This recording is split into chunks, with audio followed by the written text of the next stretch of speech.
Up to this point, we've been looking at the system from the inside, from the employee's seat. How people become impossible to replace by orienting around outcomes, reflecting honestly, and reducing friction for the team. Now we flip the lens. Because none of that works unless managers do something equally important and far less visible. They stop assuming effort equals clarity. Most managers don't struggle because they ask too much. They struggle because they assume people see the goal the same way they do. This episode is about what changes when a manager realizes that alignment isn't about pressure. It's about making the work legible. As a manager, I thought my job was to push, to motivate, to remind people what mattered. I'd say things like take ownership or think like an owner and feel frustrated when it didn't land. From my perspective, the goals were obvious, the priorities were clear, but what I didn't see was how much of that clarity lived only in my head. I was holding people accountable to expectations I'd never fully articulated, then wondering why I kept needing to follow up. This is the manager's blind spot. When you know the objective deeply, it stops feeling abstract to you. But that doesn't mean it's visible to anyone else.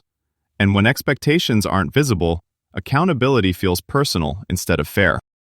For me, as Amani's direct report, it wasn't that I didn't care or didn't want responsibility. It was that I didn't always know what mattered most in the moment. I could feel the pressure to perform, but I couldn't always see the finish line the way Amani could. So I filled the gap with activity. I stayed busy. I responded fast. I tried to be helpful, but I was guessing more than I realized. This is where alignment either breaks or begins. Managers often want initiative, but initiative without clarity turns into noise. What people need first is not motivation. It's orientation. The shift for me was realizing that accountability doesn't start with correction. It starts with agreement. When outcomes are clear, when progress is visible, and when reflection is normal, I don't have to push. Coaching becomes easier, conversations get shorter, and I stop carrying the entire system in my head. People start carrying their part of it themselves. This is why the same system serves both sides.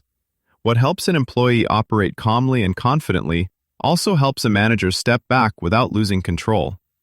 Clarity reduces stress in both directions. Once expectations were clearer, the dynamic changed. I wasn't bracing for feedback anymore. I wasn't trying to read between the lines. I could focus on improving instead of protecting myself. And when I brought my reflections into one-on-ones, the conversation felt like collaboration, not evaluation. When managers create clarity, accountability sharpens. Standards are easier to uphold because performance can be discussed without emotion and corrected without defensiveness. What surprised me most was how much initiative actually showed up once the guessing stopped. People didn't need to be told to care. They needed to know what caring looked like in practice. Once that became visible, I started hearing the team reference each other, rely on each other, and flag issues earlier. That's when I knew the system was working, not because I said so, but because the behavior had veracity. The work, the handoffs, and the decisions all told the same story. That word matters. Veracity just means the truth shows up in observable ways, not intent, not effort, not promises, reality. When what people say, what they do, and what actually happens all line up, managers stop guessing. You don't get ownership by demanding it. You get it by designing an environment where it makes sense. And when employees start operating this way, their reputation travels. The team talks. Trust signals move upward. Veracity replaces guesswork, and managers no longer have to infer who's creating real leverage. When someone reaches that point, decisions become simple. I give them more room, more responsibility, and more opportunity, not as a reward, but because the system depends on them. Losing them would introduce real friction. That's what being impossible to replace looks like from this side of the table. This is why it matters that employees and managers hear both perspectives.